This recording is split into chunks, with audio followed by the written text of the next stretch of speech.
Corporate finance practice problem using OneNote. Cash flow calculation.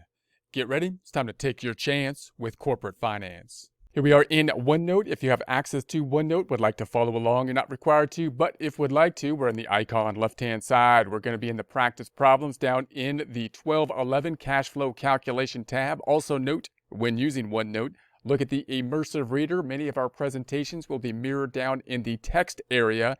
Same name, same number, having transcripts that can be translated into multiple different languages, either listened to or read in them, being then a good complement to the presentations.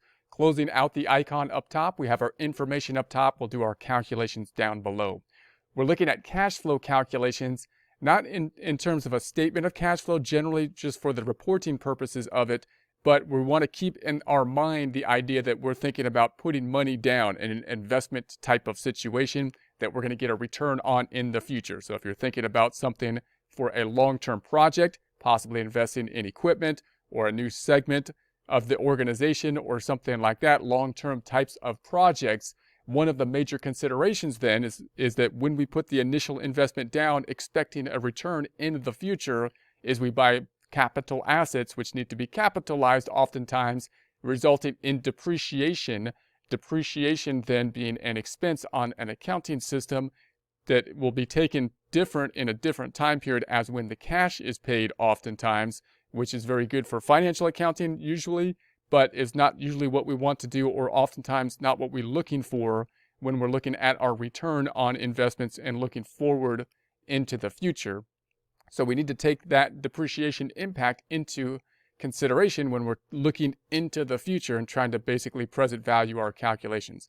When we're looking into the future, what we will typically be looking at is present value type of calculations to make our decision-making process on cash flows, present and future cash flows related to a particular type of decision. So we have to then think about the depreciation in relation to our decision-making going forward.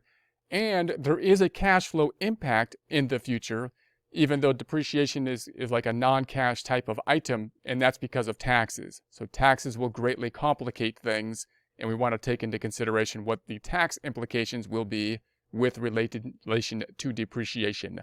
So remember, when you're thinking about depreciation, that what happens is we put money into something like equipment or something like that, buildings, and of course, we have to put it on the books for financial purposes as an asset, whether we pay for it with cash or not, rather than expensing it when we paid for it, because that's the accrual concept, because it's going to be impacting multiple periods into the future.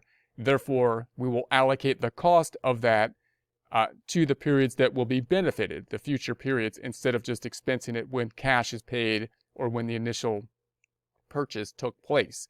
So that's the concept of depreciation. That means that when we calculate the depreciation, it doesn't necessarily line up to any cash payment. It's a non-cash kind of calculation. It's an adjusting entry. And that's going to be what we want to consider here. So when we're thinking about future decisions, we'd like to be on a cash basis. Therefore, we would remove the depreciation generally and think about, the cash impact of a particular decision and then present value it possibly. But depreciation does have a cash impact, in that it could have an impact on taxes. So we usually get the deduction. The deduction, if it's a tax deduction, then you got the impact on taxes. So we're going to assume then for our calculation, we have the earnings before depreciation and taxes of the $100,000. Depreciation is going to be the $50,000, and then the tax rate is going to be that 40%. And we want to calculate the cash flow then on this. So to do this type of calculation, we're going to estimate the earnings before depreciation and taxes. So these are like our net income before depreciation and taxes. So we kind of removed the depreciation from this calculation.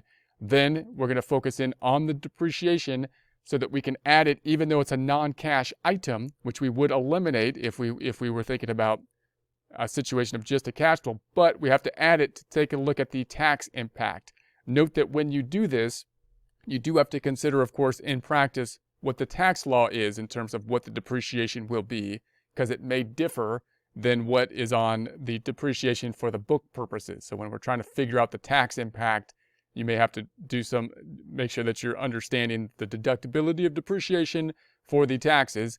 But in any case, we're going to take that 100,000 minus the 50,000. That's going to give us our earnings before taxes. Then we're going to apply the tax rate. The tax rate is going to be that 50,000 times the 20% times the 40% up top. So we have the 50,000 times the 0.4 or 40%. That gives us our 20,000 on the taxes. So then if we take our 50,000 minus the 20,000, that gives us our earnings after taxes. So now we have our earnings after taxes, and now we can take that depreciation and remove the impact of the depreciation. It was a deduction. We're now going to add it back in. So we put it in there just so we can calculate our taxes. Now we're going to add it back in so that we can then get to our cash flow of the 80,000. So depreciation is going to be a really common kind of component when you're looking at a situation like this, a calculation like this, because again, when you're looking at projections into the future, then the depreciation and the tax impact related to it can actually get a little complex, and you got to make sure you're taking that into consideration because it can have a significant impact on our projections. So let's try it again. We're going to say earnings before taxes and depreciation are 140,000.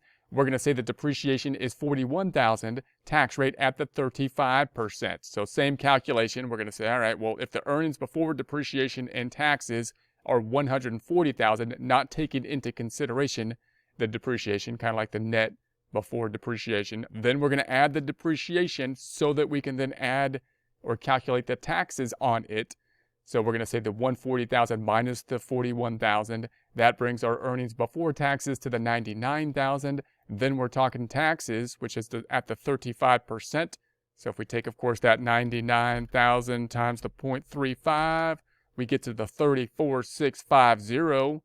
34,650.